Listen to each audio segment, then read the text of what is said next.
Buenas noches y gracias por estar nuevamente con nosotros. Alan García, el expresidente peruano, es el centro de la noticia ahora. Pues si Uruguay le da el asilo, parece que las relaciones entre Perú y Uruguay podrían tensarse. Existen una serie de sugerencias porque que se le dé el asilo no involucra que el gobierno peruano le dé precisamente el salvoconducto para que él pueda trasladarse de la residencia del embajador, donde él está actualmente, hasta el aeropuerto para de ahí viajar hacia Uruguay. El gobierno debe darlo, lo que no existen son plazos. El asunto es un tema enredado, complicado, diplomático, político, lucha anticorrupción. El gobierno acaba de conseguir que las Naciones Unidas convoque a una reunión para tocar el tema de corrupción. Entonces existen una serie de cosas por allí que hacen que estas cosas, esta coyuntura no termine de entenderse.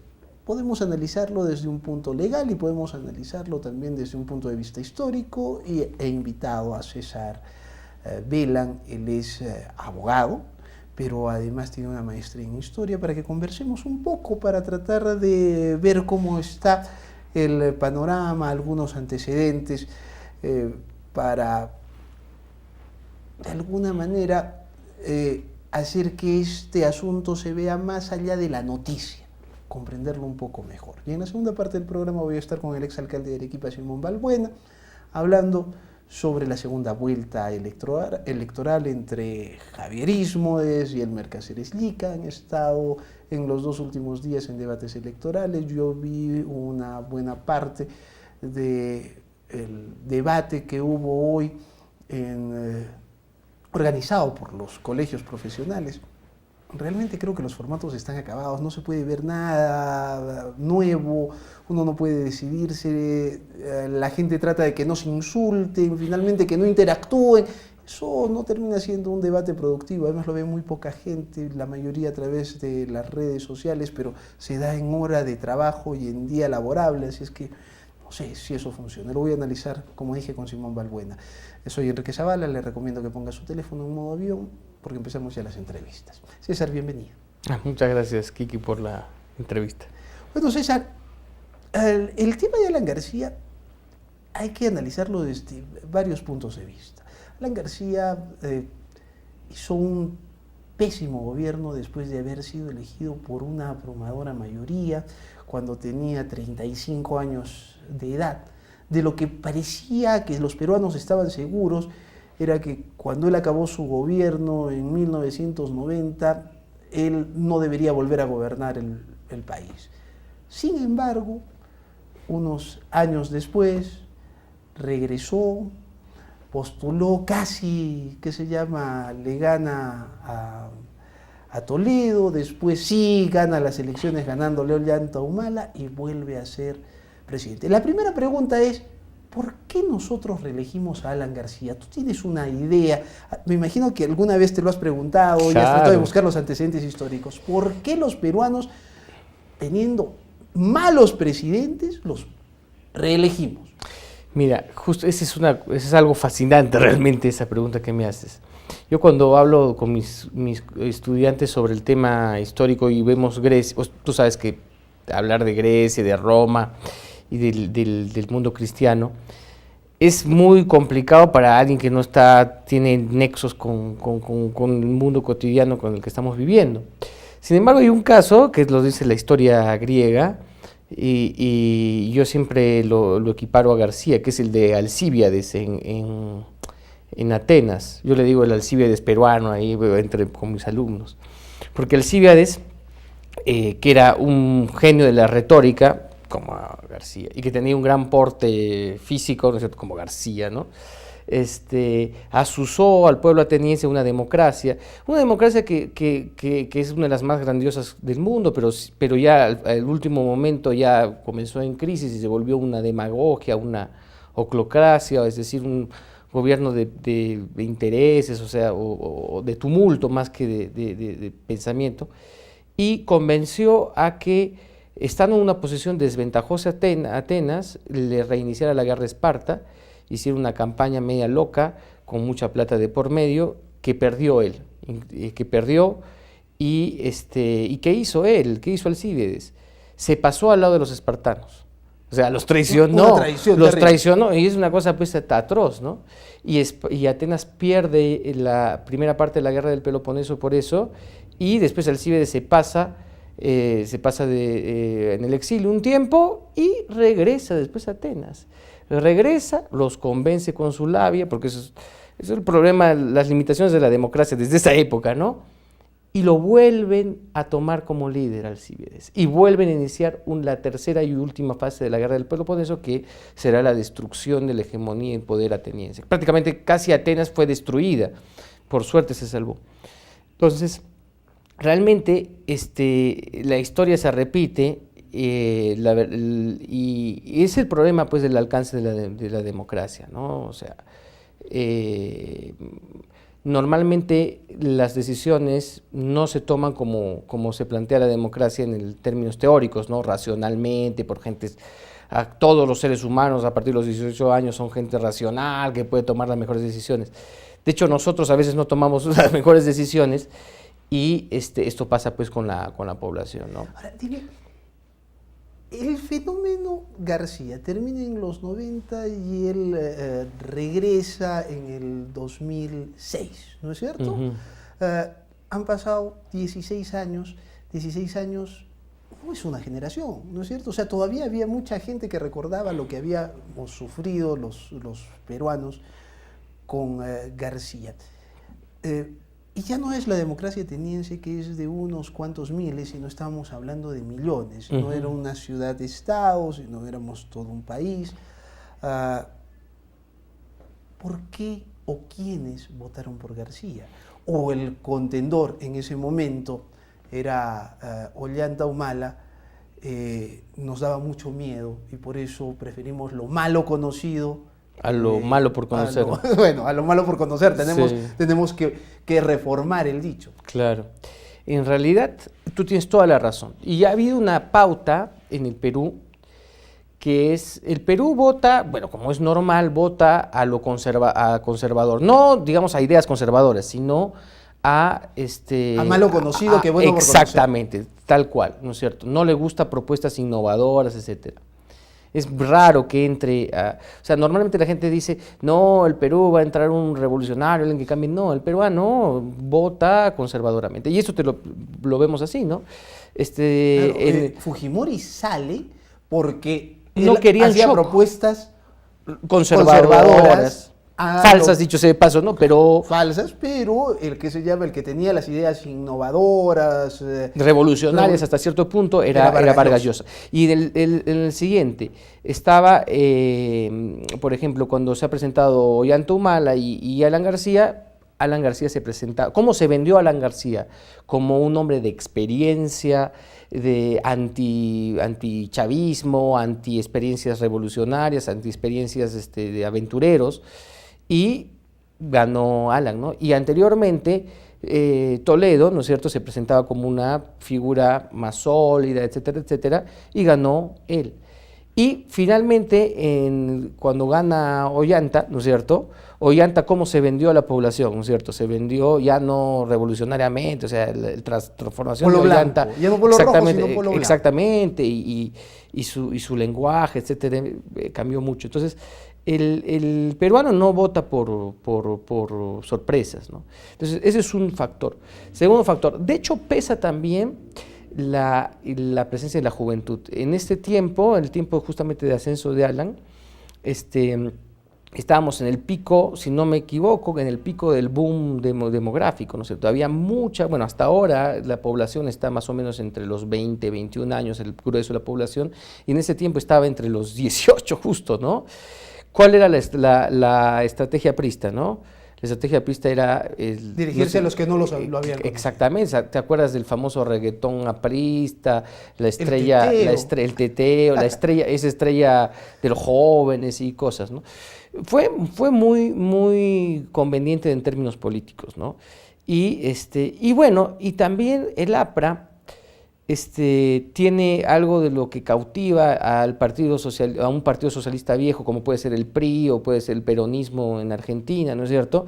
En Argentina, a mis amigos argentinos hacen el chiste siempre de que hay gente que sabe que el peronismo está mal, sabe que causa problemas económicos, etcétera, etcétera, pero cuando están el ánfora de votación, se les aparece el fantasma de Evita y les recuerda que su mamá le regaló una máquina de coser con la que ellas ganaron los primeros sueldos y votan peronistas, ¿no es cierto? ¿No? Ahí como que la gente se... Bueno, yo creo que en el sur no. en el sur no, pero en el norte sí, y en Lima, en ciertos sectores obreros, barrios tradicionales trabajadores, sí, yo creo que también tuvo un cierto peso. Tenemos que ir a una pausa comercial. Estoy con César Velan, él es abogado y tiene una maestría en historia, por eso estamos analizando el caso de Alan García. Hemos visto un poco lo que ha pasado, ahora metámonos un poco en lo que significa Alan García, el APRA y la corrupción, tras la pausa.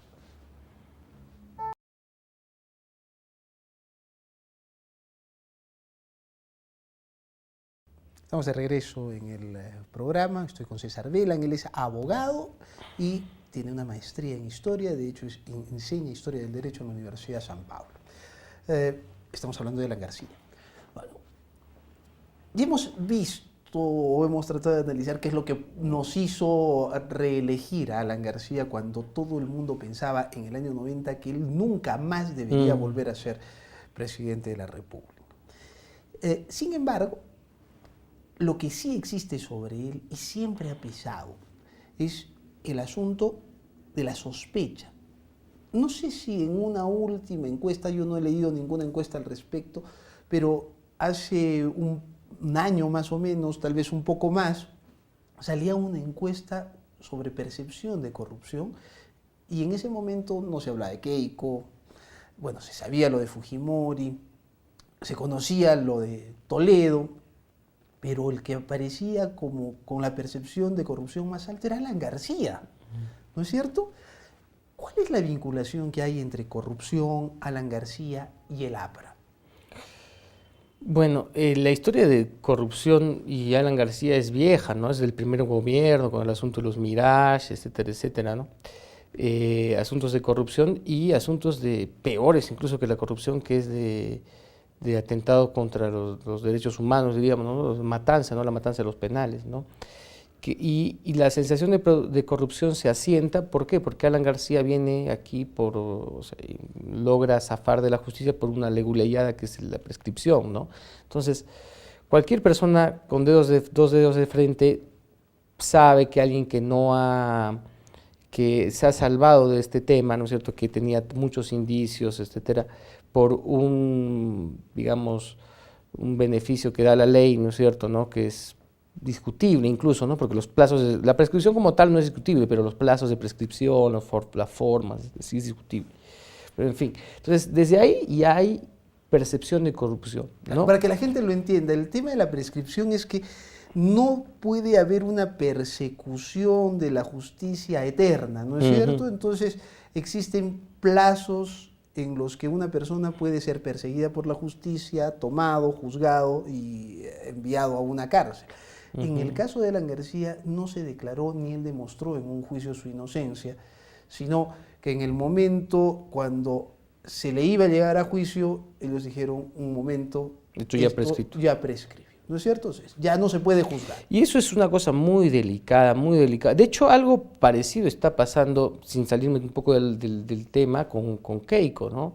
¿Por qué? Porque si bien a ella le están procesando por un delito que no ha prescrito, que es el de lavado de activos, pero el lavado de activos es una figura que un poco que le están poniendo con calzador.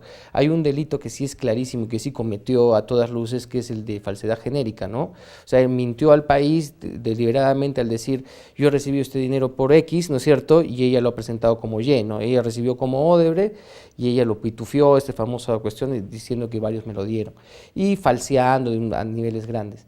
Sin embargo, la Fiscalía no puede procesarla por ese delito, ¿por qué? Porque ese delito ya prescribió. Y quiere generar la idea de que hay un lavado de activos, cosa que es discutible, hecho sea de paso. Bueno, en fin, ese es un gran problema. O sea, hasta qué punto es la ley que tiene beneficios, etcétera, y hasta qué punto es la justicia. Y la justicia también tiene que ver con la percepción ciudadana. O sea, Alan García salió libre porque la ley lo permitía, pero esto implica que la ciudadanía la concebía como una persona limpia.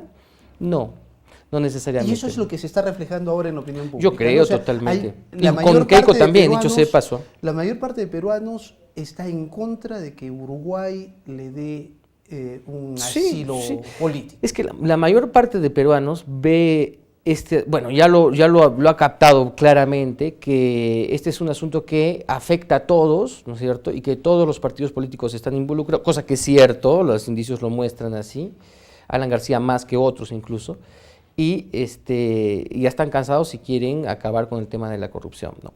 Pero ahí yo quiero dar una idea personal que mantengo sobre el tema.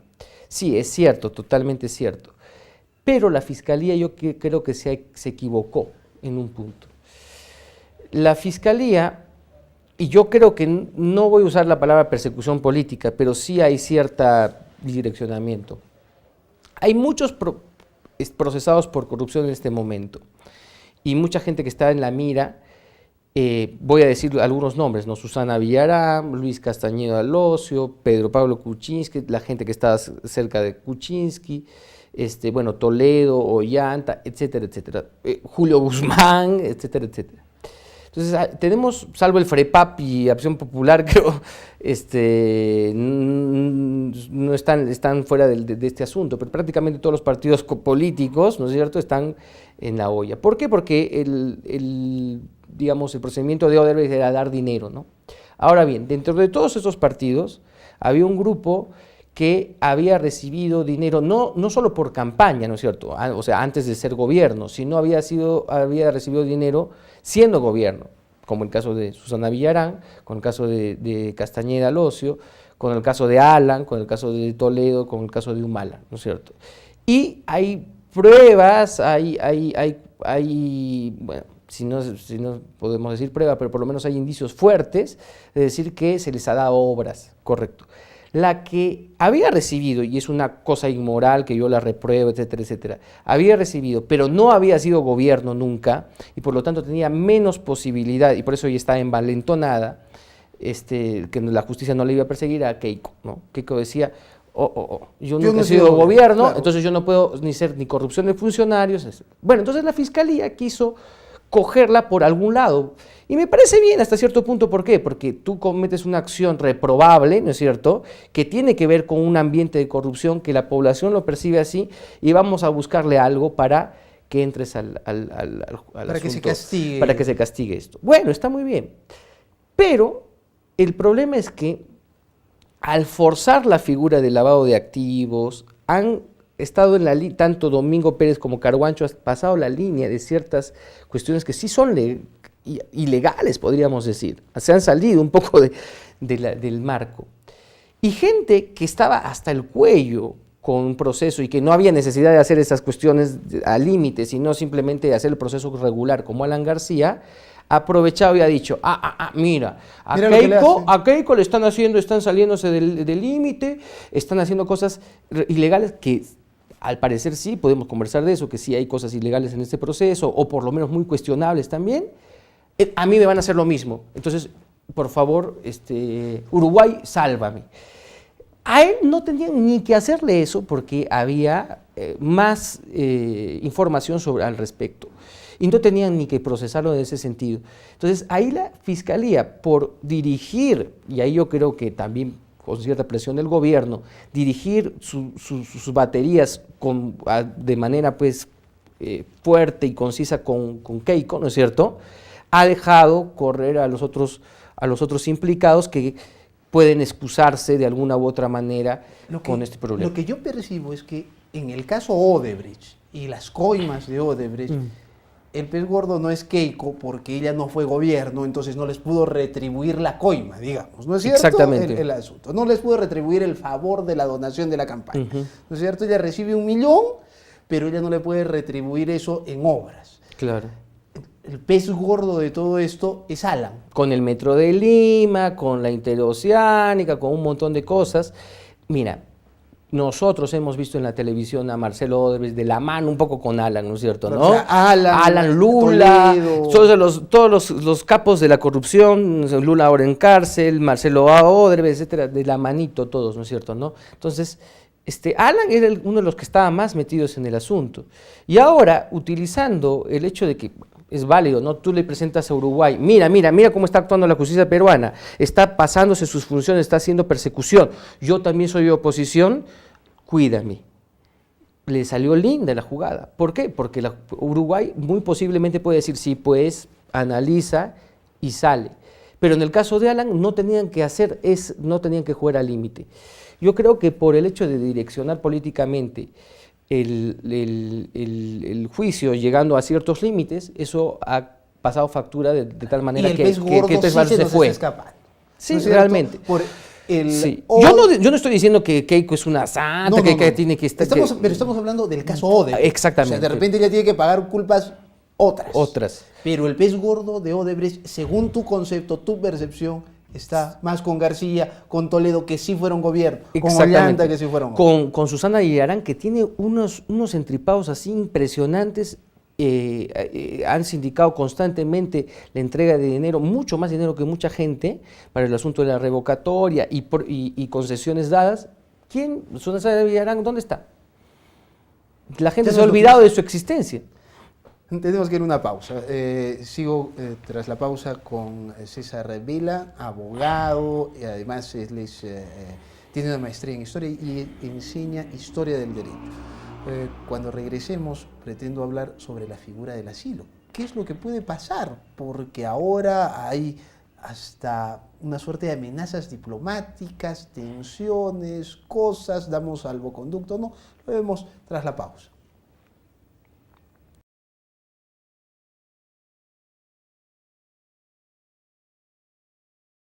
Estamos de regreso en el programa, estoy con César Vela, él es abogado, historiador, enseña historia del derecho y estamos analizando el tema de Alan García y su pedido de asilo. Bueno, César, veamos un poquito el tema de la figura del asilo. Existe una convención, el tema del asilo en América Latina es bastante importante. Uruguay y Perú son dos países con tradición de asilo, ¿no es cierto? Entonces, ¿qué pasa con esta figura? ¿Qué crees que es lo que se va a venir? ¿Cómo se va a presentar el panorama en las próximas horas, en los próximos días? A ver, primero, haciendo también un poco historia, bueno, no solo el Perú, sino el Partido Aprista tiene mucha tradición de asilo, ¿no? Nosotros nos acordamos que en la década de los 50, ¿no? El 48 específicamente, hay el golpe de estado de Odría, ¿no es cierto? Y se persigue al APRA, y Haya de la Torre es asilado en la Embajada de Colombia y permanece mucho tiempo ahí, se produce un conflicto diplomático grande. ¿Por qué? Porque no se quiere dar el salvoconducto, ¿no es cierto? Ese es el gran problema, no quieren sacar a Haya de la Torre hacia Colombia. Y por el otro lado, Colombia se resiste a entregarlo a las autoridades peruanas, entonces se produce un impasse diplomático que va hasta La Haya, ¿no es cierto? Y ahí se lavan las manos, realmente, se lavan las manos, porque dicen, bueno, no hay costumbre al respecto, ¿qué se va a hacer? No se sabe muy bien, y bueno, queda un poco en el aire. Cuando se soluciona el asunto ya en un espíritu político, lo que ocurre es, sobre todo, que se da pie a la necesidad de hacer un tratado sobre asilo. Y este tratado sobre asilo es el que va a regir ahora en el caso de Alan, ¿no es cierto? ¿No? Primero lo hizo con su maestro, ahora con su maestro no había tratado y ahora va a haber tratado. Y el tratado es muy beneficioso para el que busca asilo, ¿correcto? Por ejemplo, se obliga, como tú acabas de decir perfectamente, se obliga que si le dan el asilo, tiene que haber salvoconducto y él tiene que salir, ¿no es cierto? ¿No? En este caso Uruguay. Bueno, hay algunos vacíos, ¿no es cierto? ¿No? Como tú dices, no se dice cuándo ni cómo, pero se puede percibir a una cuestión como hostilidad, ¿no es cierto?, entre los dos países, que habiendo tomado una decisión Uruguay, que es el único país que puede tomar la decisión, ahí el Perú puede presentar algunos documentos, etcétera, etcétera, pero el que al final toma la decisión es Uruguay. Si el Perú deliberadamente retrasa el salvoconducto, hace alguna maniobra, ¿no es cierto?, eso puede, como tú dices, enturbiar mucho las relaciones y eso no le favorece al Perú para nada en el ámbito internacional. Ahora, algunos piensan, por ejemplo, a ese respecto, que el Perú debe dilatar esto hasta el cambio de gobierno en Uruguay, porque pronto van a entrar en proceso electoral, mientras tanto se sigue el juicio en ausencia y eso trae nuevas luces para evitar que García se escape del país. Sería percibido como una leguleyada, como un mal juego, como un juego sucio dentro de esta convención sobre asilos políticos. Sí, bueno, incluso Uruguay podría apelar a la Corte Interamericana, a la Corte Internacional de Justicia, cosa que se demora también, dicho sea de paso, ¿no? Se puede apelar a eso, pero ¿cómo lo vería la comunidad internacional? Yo creo que no podemos decir contundentemente lo va a ver mal, al Perú lo van a sancionar, no creo. Pero yo tampoco creo que Vizcarra se juegue tanto, ¿no es cierto?, por la persecución de Alan García. Muchos dicen que sí, bueno, es que existen sectores de presión de la población que han empezado a decir, no de la población, de ONGs, partidos políticos. Se va a ir Indira Wilca y Belaúnde a presionar en Uruguay. Eso van a ser un papelón, hombre, eso yo creo, sí. Pero ellos dicen además, le advierten a Vizcarra, das el salvoconducto a Alan García y tu popularidad, que está sobre 65 puntos, va a bajar atrozmente. Que es probable, pero en buena ley, el pobre Vizcarra en este caso no tiene absolutamente nada que hacer con el salvoconducto. O sea, si él se niega a dar el salvoconducto va a generar un problema. Y hay otra cosa.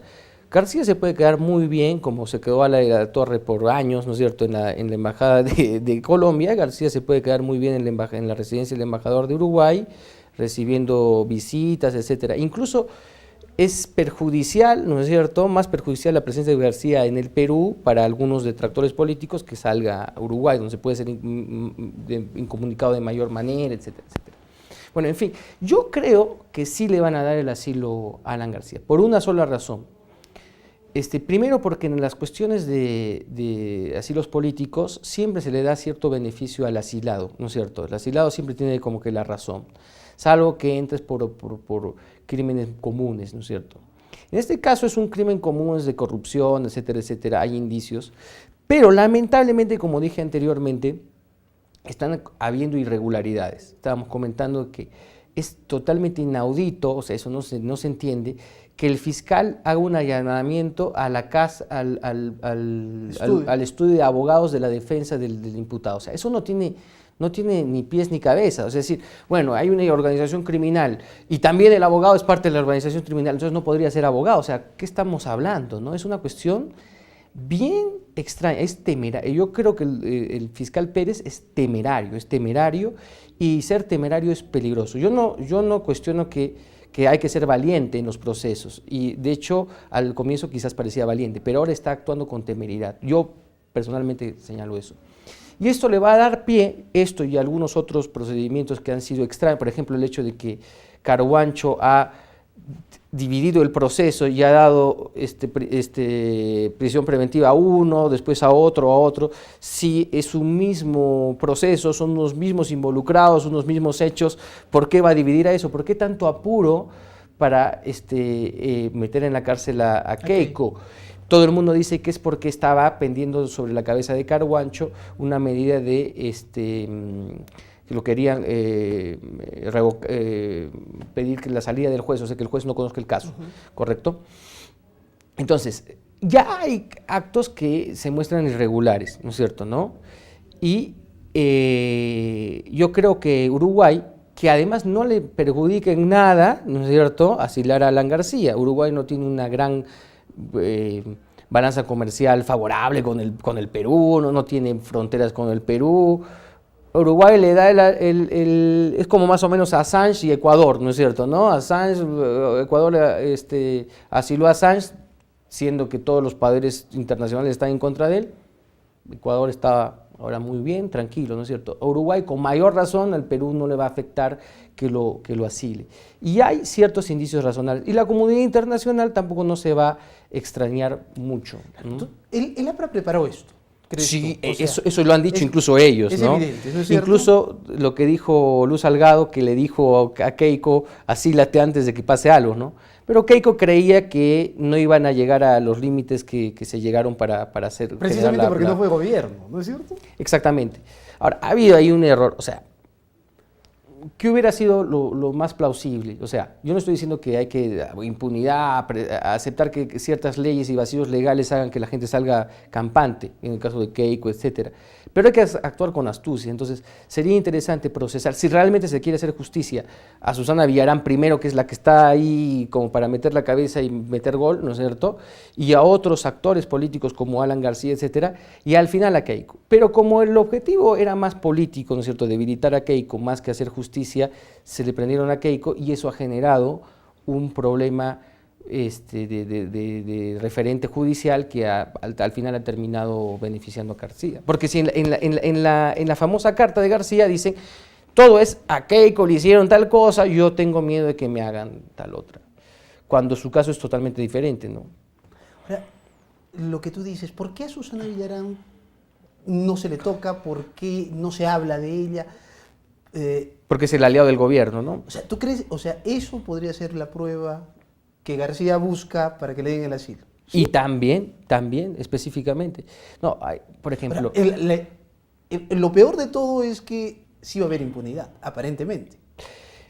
Para que no haya impunidad tendrían que ser procesados y procesados bien, yo diría incluso condenados, me atrevería a decir eso, gente que está dentro del gobierno, quizás el propio Vizcarra, ¿no es cierto?, Susana de la Puente, gente que ha estado ahí, que ha recibido dinero, y que ha sido... Vizcarra ha sido el jefe de campaña cuando PPK recibió dinero, o sea, cuando recibieron dinero por hoy. PPK, evidentemente por la época de Toledo y por esta época, Castañeda Alonso, o sea, todo el mundo tendría que pasar ahí, desfilar por Piedras Gordas, por donde fuera, ¿no? Si no queremos impunidad, ¿no? Ahora, lo que no hay que jugar, y yo creo que ahí hay una complicación, no hay que jugar tampoco eso es muy fácil y eso es muy cómodo y el pueblo se siente muy satisfecho, al maniqueísmo de decir, ya, vamos a meter a Keiko y Alan, ¿no es cierto?, y todos felices, ¿no es cierto? No, tampoco no es así, ¿no es cierto? No es decir, los salvadores son la izquierda y PPK que están metiendo a Keiko y Alan, ellos también están involucrados. ¿Por qué no están sonando? Eso es otra cosa muy interesante, los medios, ¿no es cierto? Y ahí me refiero específicamente a IDL, ¿no es cierto?, a La República, al Grupo El Comercio y RPP, los medios más poderosos del Perú. Todos apuntan de una manera con una frecuencia muy grande y en todo momento, ¿no?, y por todos los medios, contra Keiko y contra Alan García, que está bien que los apunten, ¿no? Pero ¿por qué no hablan tampoco de las otras cosas? ¿Por qué les conviene a estos grupos esto? Algunos dicen que es porque América Televisión está en riesgo de ser quitada, ¿no es cierto?, porque hay un juicio pendiente de la propiedad de América Televisión y podrían perderla, ¿no? El asunto de la publicidad estatal, que la manejó el aprismo y el fujimorismo, ¿no?, con la ley de Müller. Entonces, hay varias cosas ahí que hacen que un tercer actor, ¿no es cierto?, no solo la izquierda y PPK, sino los medios, que es un actor mucho más eficaz que ellos dos, funcionen de esa manera para que, digamos, todo el aparato judicial se dedica a ciertos grupos, pero no a todos, ¿no? Pues, te agradezco mucho por haber estado con nosotros, darnos tu punto de vista. Lástima que estas cosas interfieran y, como tú dices, se nos escapa el pez gordo. Se nos escapa el pez gordo. Gracias, César. César Vela, abogado historiador. Nos vamos a una pausa comercial y regreso con el exalcalde de Arequipa, Simón Balbuena. Vamos a hablar de la segunda vuelta regional entre Cáceres Llica y Javier Ismodes.